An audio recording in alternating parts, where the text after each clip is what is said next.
Hello students, welcome to my channel. आज हम geography की क्लास का सेकंड चैप्टर पढ़ने वाले हैं। सिक्स्थ क्लास की जियोग्राफी का सेकंड चैप्टर जिसका नेम है ग्लोब, लैटिट्यूड्स एंड लॉन्गिट्यूड्स। यदि इसके पहले आपने इसका फर्स्ट चैप्टर नहीं पढ़ा है तो आप उसको जाकर देखिए। मैंने लिंक डिस्क्रिप्शन में दे रखी है, तो आप वहाँ से इस वीडियो को देख सकते हैं। चलिए तो अपना ये वाला चैप्टर शुरू करते हैं। In the previous chapter you have read that our planet Earth is not a sphere. It is slightly flattened at the north and the south poles and bulge in the middle. Can you imagine how it looks? You may look at a globe carefully in your classroom to get an idea. Globe is a true model miniature form of the Earth. तो पहले की class में हमने पढ़ा था कि जो हमारा प्लैनेट है अर्थ, वो पूरी तरह से स्फेयर नहीं है। उसके नॉर्थ पोल्स और साउथ पोल्स पर थोड़ी चपटा हुआ है और बीच में बल्ज है, मतलब गोल है पूरा। तो क्या आप इमेजिन कर सकते हैं कैसा दिखता होगा? यदि आपको इसका आइडिया नहीं है, थोड़ा सा भी आइडिया नहीं है, तो ये साइड में फिगर 2.1 में दिया गया है ग्लोब, ये वाला, इसको बोलते हैं ग्लोब। ये अर्थ का ही मॉडल है। इससे पता चलता है कि जो हमारी अर्थ है वो स्पेस में कैसे घूमती है या कैसी दिखती है। इसको हम ग्लोब कहते हैं। ये अर्थ का ही एक मॉडल है। Globes may be of varying size and type, big ones which can not be carried easily, small pocket globes and globe like balloons which can be inflated and are handy and carried with ease. The globe is not fixed. It can be rotated the same way as a top spin or a potter's wheel is rotated. On the globe, countries, continents and oceans are shown in their correct size. तो globe जो है वो काफ़ी अलग अलग तरीके के हो सकते हैं, साइज में भी अलग हो सकते हैं, टाइप में भी अलग हो सकते हैं। कुछ ग्लोब बड़े भी हो सकते हैं जिनको एक जगह से दूसरी जगह ले जाने में हमें प्रॉब्लम हो सकती है, और पॉकेट साइज ग्लोब भी हो सकते हैं, यानी कि छोटे वाले। और कुछ ग्लोब हो सकते हैं बैलून्स जैसे, जिनको हम हवा भर के बड़ा कर सकते हैं और यहाँ से वहाँ, मतलब एक जगह से दूसरी जगह आसानी से ले जाया जा सकता है इनको। तो जैसा कि इस फिगर में आप देख सकते हैं, इसमें जो ग्लोब है वो फिक्स नहीं होता है। ग्लोब को हम घुमा सकते हैं। ये जो ये यहाँ से डंडियाँ लगी हुई हैं, इससे ग्लोब एक बॉल की तरह घूमता रहता है। आप देखेंगे तो आपको पता चलेगा ये वैसे ही घूमता है जैसे हमारी अर्थ स्पेस में घूमती है। ग्लोब पर कंट्रीज बनी होती हैं, कॉन्टिनेंट्स बने होते हैं और ओशंस भी बने होते हैं। जैसे कि हम इसमें ध्यान से देखेंगे तो ये जो नीला वाला पूरा एरिया है ये ओशन है हमारा, और यहाँ पर ये अपनी कंट्री इंडिया है, और ये बाकी सारे कॉन्टिनेंट्स भी इस पर बने हुए हैं। ये अर्थ का ही मॉडल है, इसलिए इसको ऐसा बनाया गया है जैसे अर्थ रियल में दिखती है। It is difficult to describe the location of a point on a sphere like this Earth. Now the question arises as to how to locate a place on it. We need certain points of reference and lines to find out location of places. हमारी अर्थ पर किसी भी एक location को pin point करना काफ़ी मुश्किल काम है। इसलिए अब ये क्वेश्चन उठता है कि हम यदि अर्थ पर किसी भी लोकेशन को लोकेट करना चाहते हैं या देखना चाहते हैं तो हम उसको कैसे देखेंगे। अब इसके लिए हमें अर्थ पर कुछ ऐसी लाइंस चाहिए होंगी जिनके अकॉर्डिंग या जिनके आधार पर हम अर्थ पर किसी भी लोकेशन को लोकेट कर सकते हैं। You will notice that a needle is fixed through the globe in a tilted manner, which is called its axis. 2 points on the globe through which the needle passes are 2 poles, North Pole and South Pole. The globe can be moved around this needle from west to east, just as the Earth moves. But remember, there is a major difference. The real Earth has no such needle. It moves around its axis, which is an imaginary line. तो अब इसमें बोला गया है कि जो ये globe है इसमें एक नीडल फिक्स की हुई है।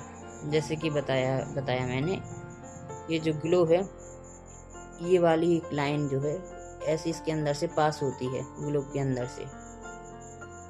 इसको हम एक्सिस बोलते हैं।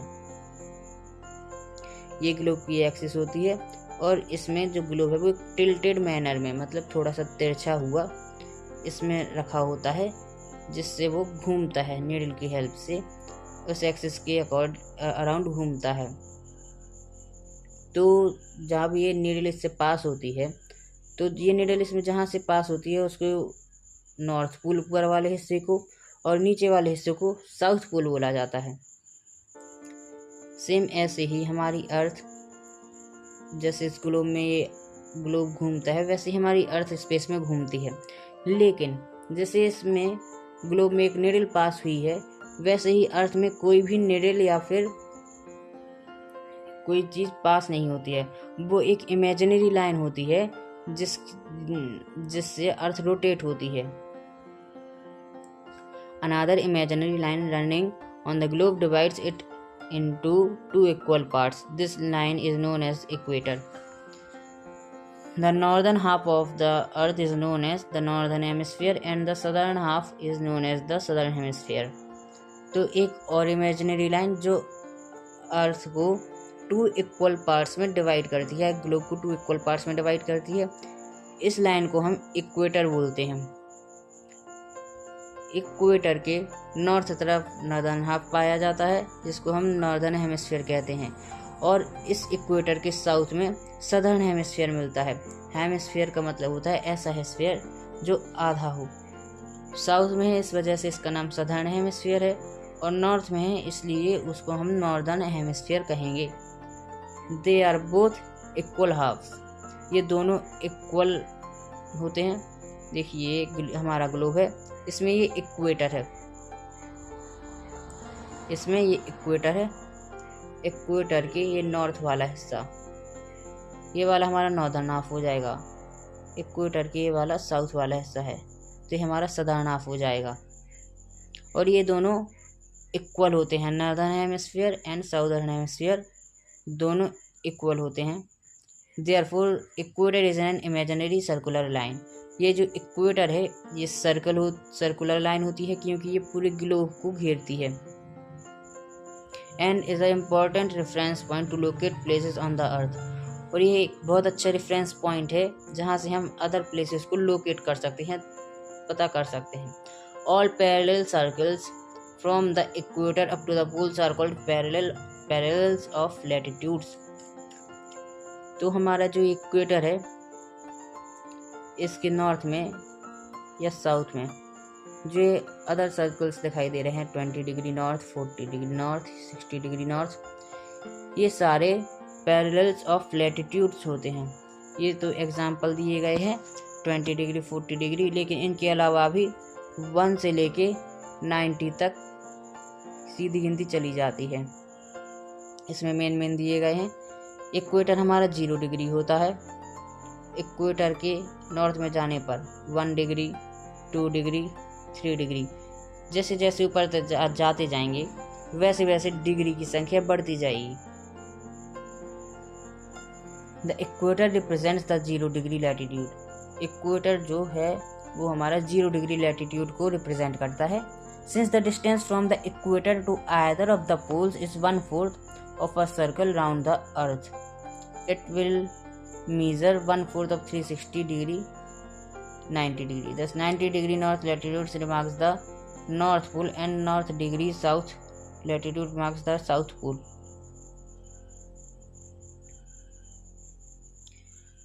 तो इक्वेटर से नॉर्थ पोल तक जाने में, यहाँ इक्वेटर से नॉर्थ पोल तक जाने में 90 डिग्री तक एंगल बनता है, या हम ऐसा कह सकते हैं कि टोटल 360 डिग्री होती है। तो जब ये हम इसको नापेंगे डिस्टेंस को, तो ये 1/4 डिस्टेंस हमें कवर करनी होती है ऑल ओवर अर्थ की अकॉर्डिंग। तो ये हमारा जो इक्वेटर है वो 0 डिग्री रिप्रेजेंट करता है। तो डिस्टेंस इक्वेटर से किसी भी पोल, नॉर्थ पोल या साउथ पोल जाने में किसी भी सर्कल का 1/4 हमें जाना पड़ता है। तो इसको हम 360 डिग्री में यदि 4 को डिवाइड करेंगे तो 90 डिग्री आएगा। तो जो नॉर्थ पोल है वो 90 डिग्री नॉर्थ हो जाता है हमारा, और साउथ पोल 90 डिग्री साउथ हो जाता है। तो 90 डिग्री साउथ से साउथ पोल को इंडिकेट करते हैं और 90 डिग्री नॉर्थ से नॉर्थ पोल को इंडिकेट करते हैं। एज सच और parallels north of the equator are called north latitudes. तो नॉर्थ पर जो भी हमारे पैरेलल्स पाए जाते हैं तो उनको नॉर्थ लैटिट्यूड्स कहा जाता है। सिमिलरली जो भी पैरेलल साउथ ऑफ इक्वेटर में होंगे उनको साउथ लैटिट्यूड्स कहेंगे। The value of each latitude is therefore followed by either the word north or south. Generally, this is indicated by the letter N or S. For example, both Chandrapur in Maharashtra, India, and Belo Horizonte in Brazil, South America, are located on parallels of 20 degree latitude, but the former is 20 degree north and of the equator, and the latter is 20 degree south of it.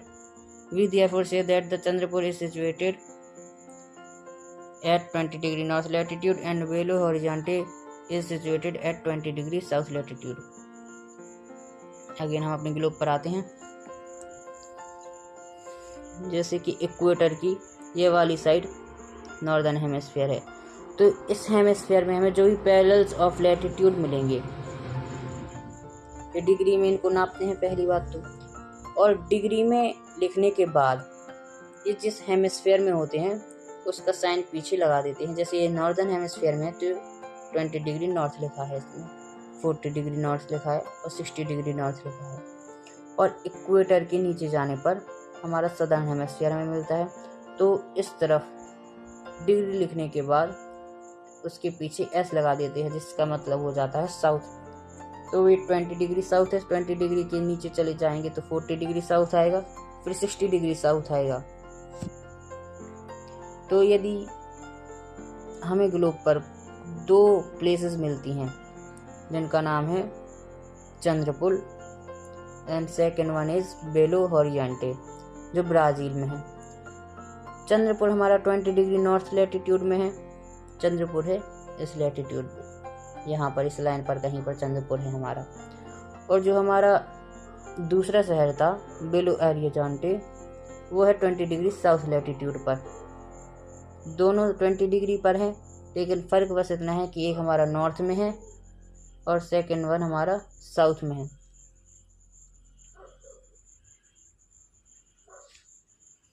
We see in the figure 2.2 that as we move away from the equator, the size of the parallels of latitude decrease. अब इसमें ये बोला गया है जैसे जैसे हम equator से ऊपर की तरफ जाते जाएंगे, ये हमारा इक्वेटर है, इक्वेटर से जैसे जैसे पोल्स की तरफ जाते जाएंगे हमारा जो सर्कल बनता है पूरा, इसका साइज छोटा होता जाएगा। जैसे कि हमारा 20 डिग्री है वो इक्वेटर पर बनने वाले सर्कल से छोटा है। सिमिलरली जो हमारा नॉर्थ पोल है उसके पास ये 80 डिग्री का जो सर्कल बना है वो सबसे छोटा है, बहुत छोटा है। तो जैसे जैसे हम नॉर्थ पोल तक जाते चले जाएंगे या साउथ पोल पर जाएंगे तो हमारा जो सर्कल है उसका साइज धीरे धीरे छोटा होता जाएगा। Important parallels of latitudes. अब कुछ पैरेलल्स ऑफ लैटिट्यूड्स जो बहुत इम्पोर्टेंट हैं बिसाइड द इक्वेटर। इक्वेटर मतलब हमारा 0 डिग्री वाला। Beside the equator the north pole 90 degree and the south pole 90 degree south. There are 4 important parallels of latitudes. हमारा ये यहाँ पर है 90 डिग्री साउथ और ये वाले एरिया हो गया यहाँ पर 90 डिग्री नॉर्थ। तो 90 डिग्री साउथ और 90 डिग्री नॉर्थ के बीच हमारी 4 parallels of important parallels of latitude हमें देखने को मिलती हैं।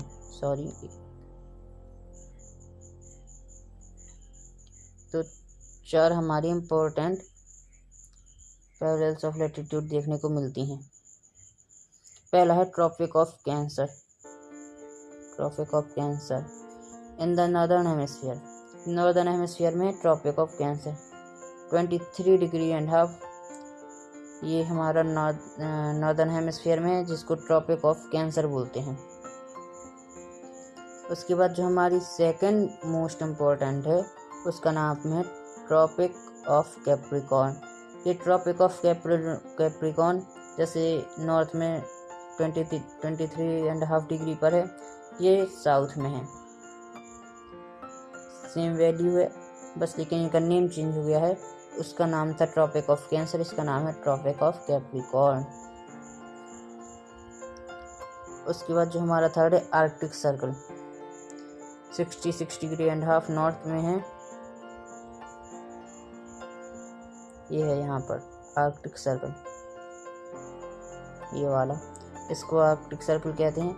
66.5 डिग्री नॉर्थ में है ये, और सिमिलरली 66.5 डिग्री साउथ में हमारा एंटार्क्टिक सर्कल देखने को मिलेगा।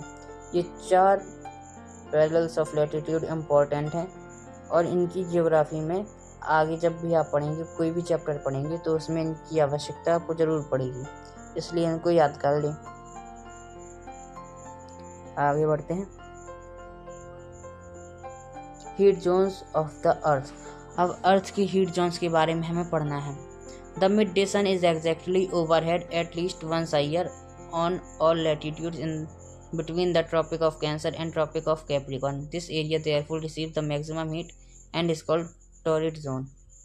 अब जैसे मैंने बोला था कि ट्रॉपिक ऑफ कैंसर और tropic of Capricorn important parallels of latitude है, और इनकी ज़रूरत हमेशा पड़ती रहेगी। तो यहाँ पर जो हमें समझाया गया है उसमें ये कहना चाह रहा है कि ट्रॉपिक ऑफ कैंसर और ट्रॉपिक ऑफ कैप्रिकॉर्न, ये दो, इसके बीच में ये जो एरिया है, इसमें सूर्य या सन की रेस बिल्कुल सीधी सीधी पड़ती हैं, और इसमें कई सारी पैरेलल्स ऑफ लैटिट्यूड्स हैं। तो साल में एक ना एक बार किसी न किसी पैरेलल ऑफ लैटिट्यूड पर सन की जो रेज हैं वो सीधी पड़ती हैं, जिससे इस एरिया का टेम्परेचर है वो सबसे ज़्यादा होता है, और यह एरिया मैक्सिमम हीट रिसीव करता है, इसलिए इसको हम टॉरिड जोन कहेंगे। सन जो है एग्जैक्टली सिर के ऊपर होता है। The mid day sun never shines overhead on any latitude beyond the tropic of Cancer and Capricorn. जब हम tropic of Cancer, tropic of Capricorn के आगे बढ़ेंगे, इसके आगे बढ़ेंगे या इसके आगे बढ़ेंगे, इस साइड आएंगे हम, तो सन की जो रेज है वो कभी सीधी नहीं पड़ेंगी। यहाँ पर मान लीजिए हमारा सन यहाँ पर है, या यहाँ पर है, या यहाँ पर है। ये साल की अलग अलग टाइम पर सन की पोजीशन है। तो सन यहाँ पर सीधी रेस पड़ रहा है, इस यहाँ पर सन की सीधी रेस पड़ रही है, यहाँ पर सीधी रेस पड़ रही है, यहाँ पर सीधी रेस पड़ रही है। लेकिन इस एरिया के बाद जो सन है वो यहाँ पर, उसकी जो रेस हैं वो थोड़ी तिरछी हो जाएंगी। यहाँ पर देखिएगा, जैसे जो सन की रेस हैं वो यहाँ पर तिरछी हो जाएंगी। सिमिलरली यहाँ पर भी सन की रेस जो है वो तिरछी हो जाएंगी। तो ये एरिया जो है हमारा, ये वाला दोनों तरफ का,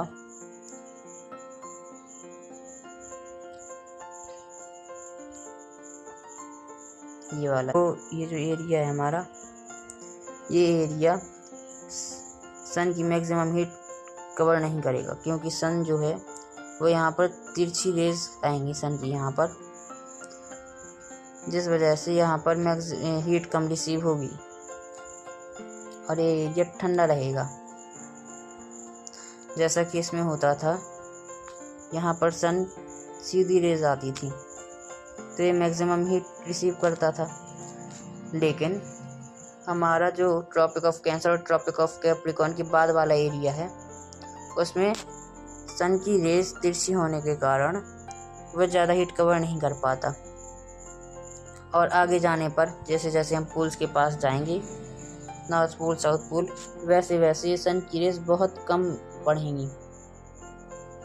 इसलिए इस एरिया को टेम्परेट जोन्स कहा जाता है। ये दोनों साइड का एरिया होगा, ये वाला एरिया और ये वाला एरिया, ये दोनों एरिया टेम्परेट जोन के अंदर आएंगे।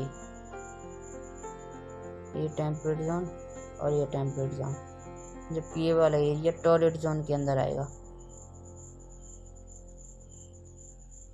Next, areas lying between the Arctic Circle and the North Pole and in the Northern Hemisphere and Antarctic Circle and the South Pole in the Southern Hemisphere are very cold.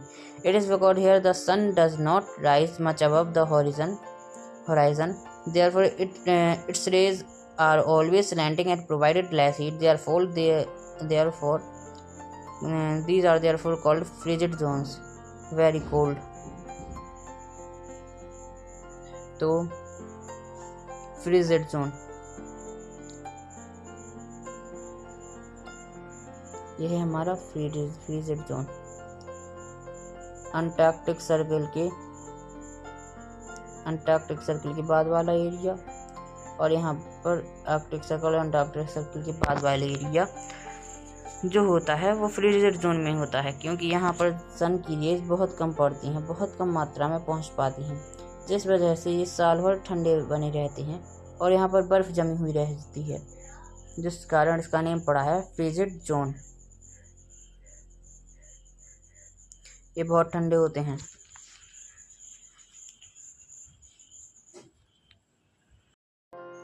What are longitudes?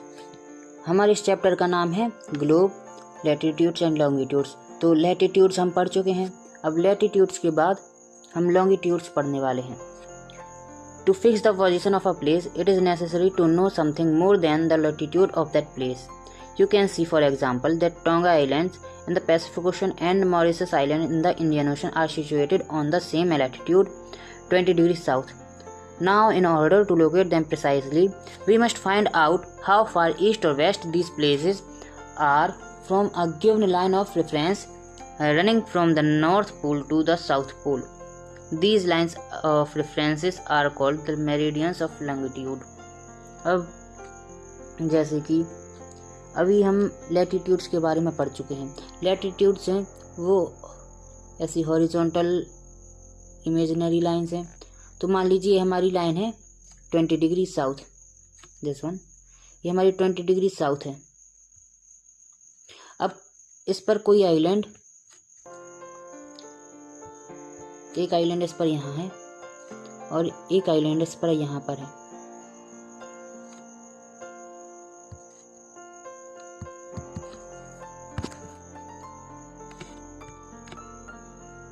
एक island इस पर यहाँ पर है। तो इसमें दो island हैं और दोनों 20 डिग्री साउथ वाली लैटिट्यूड लाइन पर हैं। तो अब हमें किसी आइलैंड की फिक्स लोकेशन पता करनी है, तो केवल लैटिट्यूड से हमारा काम नहीं बनेगा, क्योंकि दोनों आइलैंड्स हमारे 20 डिग्री साउथ में हैं। तो इस प्रॉब्लम को सॉल्व करने के लिए हमें लॉन्गिट्यूड्स लाइन दी गई है। Longitudes line north pole to south pole जाती हैं, लाइक दिस। ये किसी भी प्लेस को पिन पॉइंट करने में हमारी मदद करती हैं, तो जिससे हम पता कर सकते हैं कि हमारा आइलैंड या कोई भी प्लेस अर्थ पर कहाँ है, प्रिसाइसली कहाँ पर है। इनको मेरिडियंस ऑफ लॉन्गिट्यूड्स भी कहा जाता है। And the distances between them are measured in degrees of latitude, और जो डिस्टेंस उनके बीच में नापी जाती है उनको डिग्रीज ऑफ लैटिट्यूड में मापा जाता है। Each degree is further divided into minutes and minutes into second. अब जैसे फॉर एग्जांपल आवर है, इसको मिनट्स में तोड़ सकते हैं और इसके बाद फर्दर सेकंड में इसको तोड़ा जा सकता है। सेम केस यहाँ पर है, हमारे पास पहले डिग्री है, डिग्री को हम मिनट्स में तोड़ सकते हैं और मिनट्स को हम सेकंड में तोड़ सकते हैं। यहाँ पर जो डिग्री है वो सबसे बड़ी यूनिट है, उसके बाद डिग्री से छोटी मिनट होती है और मिनट से छोटा सेकंड है। सेम टाइम जैसे टाइम में होता है आवर्स में, आवर्स के बाद मिनट आती हैं, सेकंड आती हैं, सेम यहाँ पर है डिग्री आता है उसके बाद मिनट आते हैं और मिनट्स के बाद सेकंड आते हैं। They are semi circles and the distance between them decreases steadily polewards until it becomes zero at the poles where all the meridians meet. अब यहाँ पर ये बोला गया है कि जैसे हमारे जो लैटिट्यूड्स थे वो फुल सर्कल बनाते थे, लेकिन unlike latitudes longitudes semi circle बनाते हैं, north pole to south pole जाते हैं, जिससे ये सेमी सर्कल भी बन पाता है। और यहाँ पर एक बात और देखेंगे हम कि जैसे हम इक्वेटर पर हैं तो दो लॉन्गिट्यूड्स के बीच की डिस्टेंस सबसे ज़्यादा इक्वेटर पर होती है। जैसे जैसे पोल्स की तरफ हम जाते जाएंगे इनकी बीच की डिस्टेंस कम होती जाएगी और पोल्स पर बिल्कुल जीरो हो जाएगी।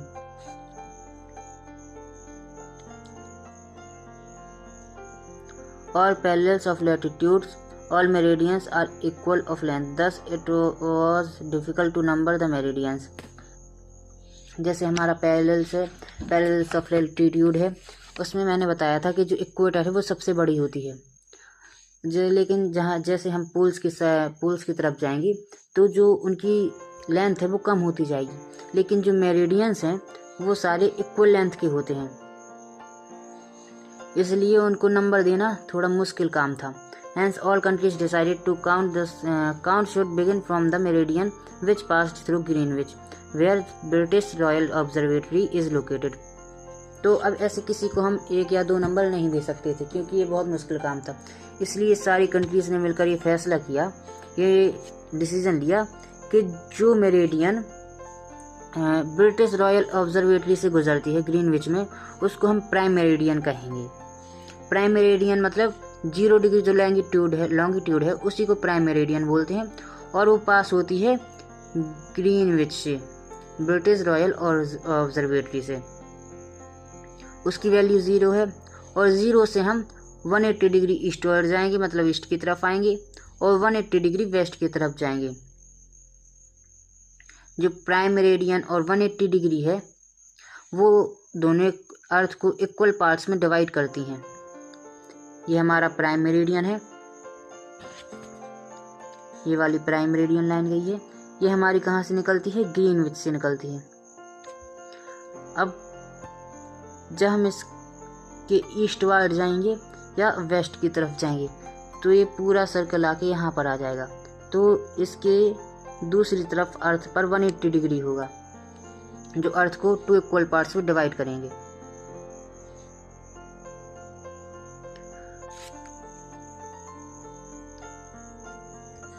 Now look at the grid of the parallels of latitude and meridians of longitude on the globe. Figure 2.6। तो इसमें हमें ये ग्रिड दिया गया हुआ है जिसमें लैटिट्यूड्स भी हैं और लॉन्गिट्यूड भी हैं, दोनों हैं। You can locate any point on the globe very easily if you know its latitude and longitude.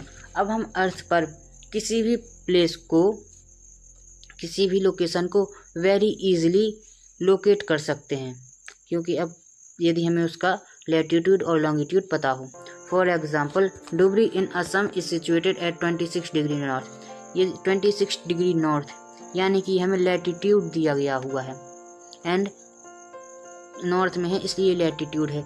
Latitudes को नॉर्थ और वेस्ट में और लैटिट्यूड को नॉर्थ एंड साउथ में और लॉन्गिट्यूड को ईस्ट एंड वेस्ट में देते हुए। Find out where these two lines cut each other. That point will be the location of Dubri. जहाँ पर 26 डिग्री नॉर्थ लैटिट्यूड और 90 डिग्री ईस्ट लॉन्गिट्यूड एक दूसरे को क्रॉस करेंगे, कट करेंगे, वो लोकेशन हमारा डुबरी होगा। To understand this clearly, draw equidistant vertical and horizontal lines on a paper. Label the vertical rows number and horizontal rows with letters. Draw some small circles randomly on the points where these horizontal vertical lines intersect each other. Name these small circles as A, B, C, D and E. Let vertical lines represent east longitude and horizontal lines at north latitudes. अब इसमें ये बोला गया है कि हमें इसको और अच्छे से समझने के लिए एक डायग्राम दिया हुआ है जिसमें lines A, B, C, D, E and 1, 2, 3, 4 है। इसमें जो हॉरिजॉन्टल लाइंस हैं वो हमारी लैटिट्यूड्स हैं और जो वर्टिकल लाइन्स हैं वो हैं longitudes. Now you will see circle A, जो हमारा सर्किल ए है ये वाला, is located on B degree north. तो ये बी डिग्री नॉर्थ है हमारा, एंड 1 डिग्री ईस्ट लैटिट्यूड, ये हमारा 1 डिग्री ईस्ट लैटिट्यूड है। इसमें ये ध्यान देंगे हम कि किसी भी लोकेशन को बताने के लिए पहले हम उसका लैटिट्यूड लिखते हैं, उसके बाद उसका लॉन्गिट्यूड लिखते हैं। Find out the location of other circles. अभी हमारा मैप है जिसमें ये ग्रीनविच दी गई हुई है, जो कहाँ से निकल रही है, हमारी प्राइम मेरिडियन निकल रही हुई है ग्रीनविच से।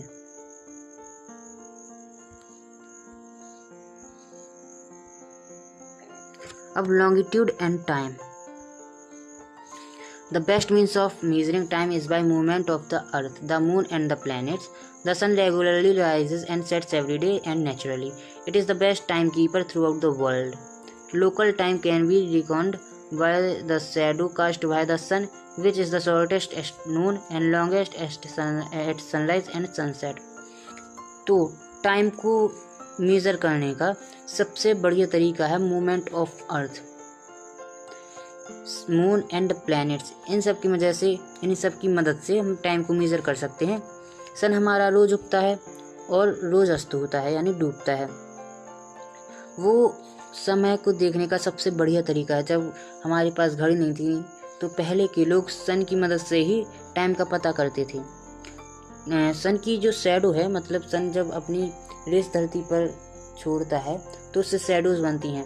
वो शैडो सबसे छोटी होगी नून में और सबसे लंबी होगी सनराइज या सनसेट में। When prime meridian of Greenwich has the sun at the highest point in the sky.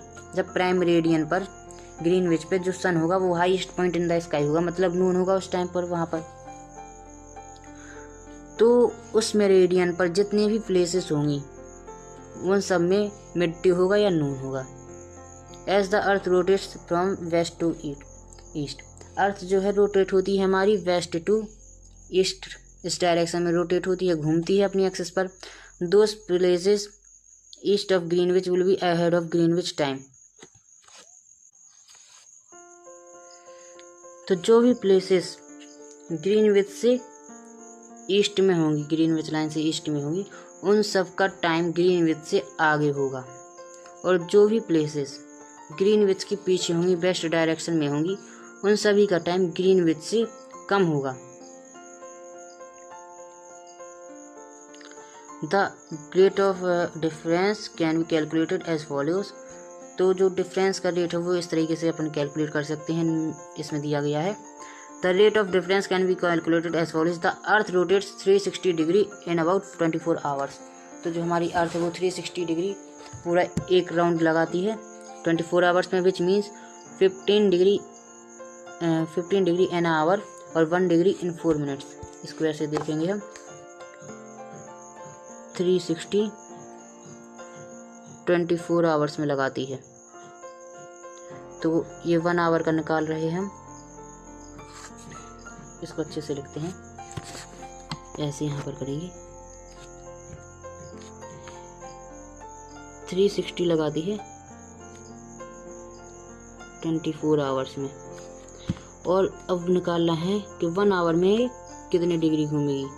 तो 360 डिवाइडेड बाय 24, ये हमारे इक्वल में आ जाएगा 15 डिग्री। ये 15 डिग्री आ गया। अब इसको यहाँ पर लिख लेंगे, 1 आवर में 15 डिग्री घूमती है। 1 आवर को हम 60 सेकेंड्स में कन्वर्ट कर सकते, 60 मिनट्स में कन्वर्ट कर सकते हैं यहाँ पर। तो 1 डिग्री कितने मिनट में राउंड लगाएगी ये, डिवाइडेड बाई 15। तो यहाँ पर आ जाएगा हमारा 4 मिनट। यहाँ से हमें 2 चीज़ें मालूम पड़ती हैं। पहला तो ये कि 1 आवर में हम यहाँ पर ये चीज़ें पता चलती हैं कि 1 आवर में ये 15 डिग्री रोटेट होती है। और दूसरी चीज़ ये पता चली है कि 4 मिनट में 1 डिग्री रोटेट होती है। ये दो चीज़ें हमें इससे पता चलती हैं। Thus when it is 12 at Greenwich, the time at 15 degree east of Greenwich will be 60 minutes। ये आगे होगा क्योंकि जैसे 1 hour ahead of Greenwich time which means 1 PM।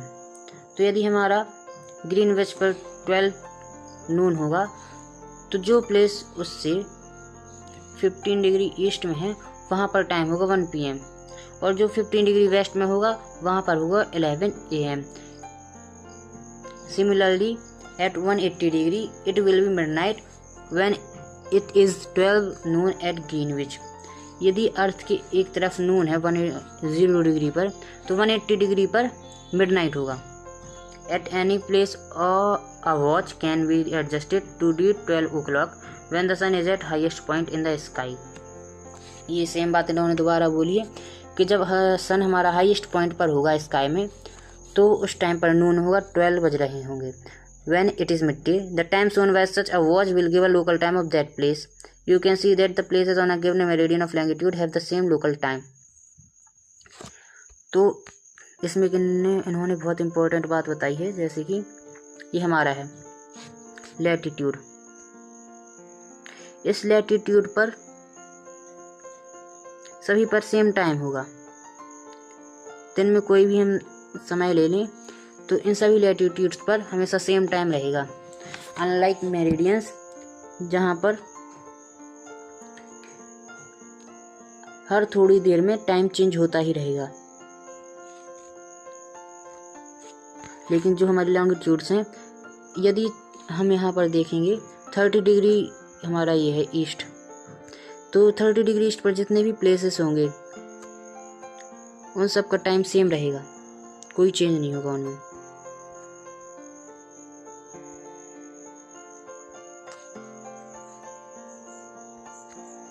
Why do have standard time? तो हमें स्टैंडर्ड टाइम की ज़रूरत क्या पड़ी है और क्यों स्टैंडर्ड टाइम को बनाया गया है? हर कंट्री का अपना अलग अलग स्टैंडर्ड टाइम होता है और उसी से लेकर उस कंट्री का टाइम डिसाइड होता है। हर कंट्री का अपना अलग अलग स्टैंडर्ड टाइम होता है। अब इसके बारे में हम पढ़ेंगे। The local time of a place which are on different meridians are found to be differ. तो जैसे बताया था कि जो मेरिडियंस पर होती हैं उन सभी प्लेसेस का टाइम में डिफरेंस होता है। For example it will be difficult to prepare a time table for trains which cross several longitudes. तो मान लीजिए कोई कंट्री है, वो काफ़ी बड़ी है, तो उसमें काफ़ी लॉन्गिट्यूड्स पास होंगे और हर लॉन्गिट्यूड्स पर अपना एक अलग टाइम होता है। तो इस तरीके से तो ट्रेन में जो टाइम होगा, टाइम टेबल होगा ट्रेन का, वो काफ़ी गड़बड़ा जाएगा। In India for instance there will be a difference of about 1 hour and 45 minutes in the local times of Dwarka in Gujarat and Dibrugarh in Assam. तो हमारा ये है गुजरात यहाँ पर और ये है असम। तो इसमें ये बोला गया है कि यहाँ से लेके यहाँ तक इन दोनों प्लेसेस में लगभग 1 hour और 45 मिनट का टाइम डिफरेंस होगा। वो इसलिए क्योंकि इसमें काफ़ी सारी मेरिडियंस यहाँ से यहाँ तक पास होंगी और हर मेरिडियन का अपना एक अलग टाइम होगा, हर लॉन्गिट्यूड का अपना एक अलग टाइम होगा, जिसकी वजह से गुजरात में टाइम अलग होगा और असम में टाइम अलग होगा। तो इसका सॉल्यूशन बताया गया है इसमें। It is therefore necessary to adopt the local time of some central meridian of a country as the standard time of the country. तो इसमें ये हुआ इस प्रॉब्लम को सॉल्व करने के लिए यहाँ से कंट्री का ये छोर और ये दूसरा छोर, इन दोनों की बीच की लाइन एक ले ली, ये वाली, ये सेंट्रल में है और इसी के अकॉर्डिंग पूरी कंट्री का टाइम डिसाइड होगा। हम देखेंगे कि ये लॉन्गिट्यूड 0 डिग्री से कितना दूर है, ग्रीनविच से ये वाली लाइन कितनी दूर है।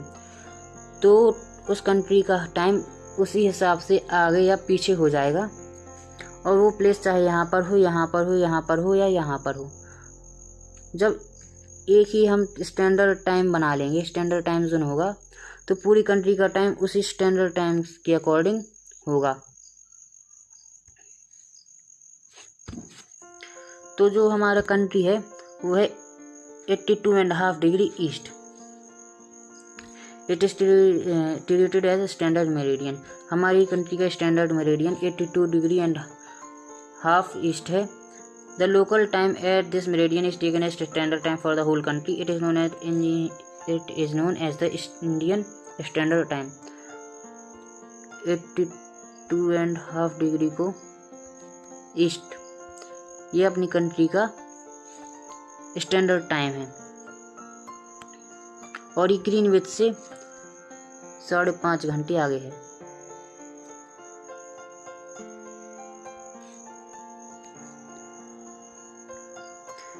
Kabir lives in a small town near Bhopal. अभी एग्जाम्पल है कबीर का दिया हुआ है। जो कबीर है हमारा वो भोपाल में रह रहा है। He tells his friend Alok that they will not able to sleep tonight. A day and night cricket match between India and England has started at 2 p.m. in London, which means that the match would begin at 7:30 p.m. in India and finish well into the night. Do you know what is the time difference between India and England? तो इसमें जो कबीर है वो कह रहा है, वो भोपाल में रहता है। उसने अपने फ्रेंड आलोक को बताया कि वो आज रात में सो नहीं पाएगा, क्योंकि आज इंडिया और इंग्लैंड के बीच मैच है। तो वो 2 बजे लंदन में स्टार्ट होना है। लंदन इंग्लैंड में है। यदि लंदन में 2 बजे स्टार्ट होना है तो हमारा जो ग्रीनविच भी है वो भी वहीं पर है। ग्रीनविच से 0 डिग्री निकलती है, और मैंने भी बताया ग्रीनविच से 0 डिग्री निकलती है, और जो हमारा स्टैंडर्ड टाइम है वो ग्रीनविच से 5.5 घंटे आगे है। तो जब लंदन में क्रिकेट 2 बजे स्टार्ट होगा तो इंडिया में वो 7:30 पर स्टार्ट होगा, 5.5 घंटे आगे। जब 7:30 पर स्टार्ट होगा तो जाहिर सी बात है कि वो रात में ख़त्म होगा मैच, जिसकी वजह से कबीर सो नहीं पाएगा। India located east of Greenwich at 82 degree and 30 minute east. ये हमारा 30 मिनट आ गया है। जैसे मैंने बताया था कि पहले डिग्री होता है, उसके बाद मिनट एंड सेकंड। तो 82 डिग्री और 30 मिनट्स, ये मिनट्स को ऐसे लिखते हैं। और यदि सेकंड भी आ जाएगा, मान लीजिए 45 सेकंड होगा, तो सेकंड के लिए हम इस तरीके से 2 डंडे लगा देंगे ऊपर। मिनट के लिए 1, सेकंड के लिए 2। तो जो हमारा टाइम है वो 5-5.5 घंटे आगे है। GMT मतलब होता है, यहाँ पर GMT दिया हुआ है, इसका मतलब है ग्रीनविच मीन टाइम। तो GMT से 5.5 घंटे आगे है। Some countries have great longitudinal extent and so they have developed more than 1 standard time. For example in Russia there are as many as 11 standard times. The earth has been divided into 24 time zones of 1 hour each. Each zone thus cover 15 degree of latitude. तो जो हमारी पूरी अर्थ है उसको 24 time zones में divide कर दिया गया है, और हर एक टाइम जोन में 15 डिग्री ऑफ लैटिट्यूड्स कवर होते हैं। अब इसमें ये बोला गया है जो रशिया है, रशिया के अलावा भी काफ़ी सारी कंट्रीज़ हैं जो काफ़ी लॉन्गिट्यूड्स को अपने अंदर रखे हुए हैं। जैसे ये है रशिया हमारा, ये हमारा रशिया है, यहाँ से काफ़ी बड़ा रशिया है। तो रशिया में काफ़ी सारे लैटिट्यूड्स पास होते हैं। रशिया एक बहुत बड़ी कंट्री है, तो उसमें काफ़ी सारे लैटिट्यूड्स पास होते हैं, इसलिए उसका टाइम डिसाइड करना बहुत मुश्किल होता है। इसलिए रशिया के लिए 11 टाइम जोन्स की व्यवस्था की गई है। रशिया के अपने खुद के 11 टाइम जोन्स हैं, क्योंकि उसमें से काफ़ी सारे लॉन्गिट्यूड्स जो पास होते हैं, इसलिए किसी एक स्टैंडर्ड टाइम की लेकर उसको उसका स्टैंडर्ड टाइम नहीं बनाया जा सकता। तो यहाँ पर हमारा चैप्टर ख़त्म होता है। इसमें हमने पढ़ा लैटिट्यूड्स एंड लॉन्गिट्यूड। आपको कोई भी प्रॉब्लम हो आप कमेंट करके मुझे बताइए। मैं उसका सॉल्यूशन आपको प्रोवाइड करने की पूरी कोशिश करूँगा। Thank you. चैनल को लाइक एंड सब्सक्राइब कीजिए और अपने दोस्तों को शेयर कीजिए। धन्यवाद।